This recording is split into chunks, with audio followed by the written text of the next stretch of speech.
So, before I summarize the last episode to Madame Regina's legacy, I wanted to go over her timeline, which was written awkward, considering she's always been a side character, and nothing is in order. It wasn't until Madame Regina into the Crystal Ball we really went into her character into depth. So here we go, the evolution of Madame Regina.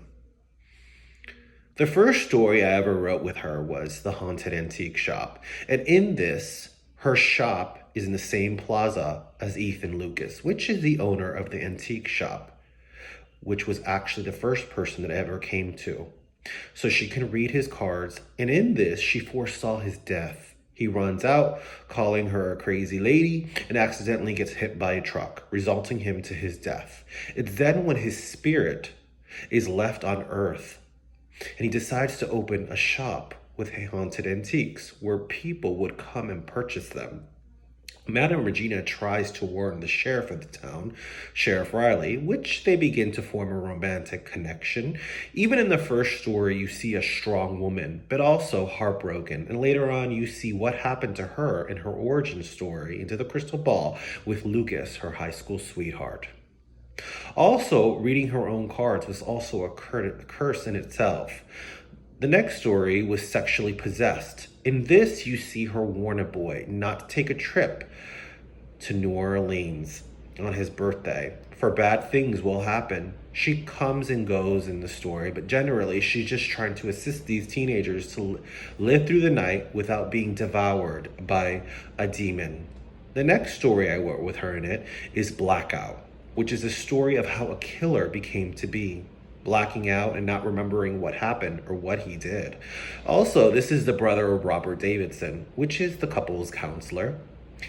This is Henry Davidson, and in the beginning of the story, he has the perfect family, the perfect life. However, things take a drastic change when the mother commits suicide, leaving the dad to raise a kid on his own, and he doesn't know what to do. So he drinks his life away.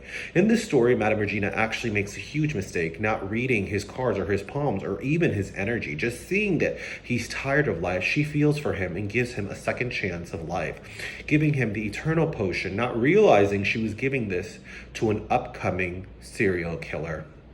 Following that is a Zombie Chronicles, which in ways is connected to this.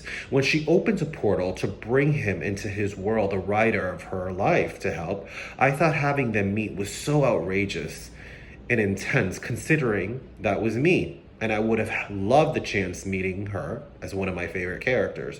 So in the end of 2ZC, at the end, a book is open and says Madame Regina needs help. And it's because someone has taken over her story. In Justice or Revenge, Madame Regina gives this guy that made a mistake a second chance to make it right. So the whole story is told from the perspective of the crystal ball, allowing him to make the right choice in the end. Finally, after writing all these stories, I thought it was time to write her own origin back in high school and how she evolved from a young girl with a past of witchcraft and fortune telling, finding her roots, her strength, and her mark. After her story, I wrote The Castrators seasons 1 and 2, and in this she saw a tormented child raised in a broken home and foresaw a premonition very much like Henry Davidson and tried so hard for him to go the other way, especially since he had a gentle soul. But his overbearing Christian mother didn't allow it, corrupting his mind on how the world should be, only installing hate and bitter. And that's how he unfolds, suppressing his sexual urges and condemning those by removing the body part they sin with. Of course, leading it to Madame Regina's legacy. I think this story has really showed such a mature side, even if you see it from her son's perspective. But what happens to her throughout the entire story really proves that she's a powerful woman with or without her powers. I have to say, out of all the characters I've ever come up with, Madame Regina is not only my favorite, but the most powerful. She's not your typical superhero. She's flawed in so many ways, but it doesn't mean she's not worthy for absolute greatness. And you see that. I wanted to show the strength of a woman from unexpected package, short, feminine, because as you know, you can't judge a book by its cover. I hope you'd enjoy the last episode of Madame Regina's legacy, and who knows when she'll come out next.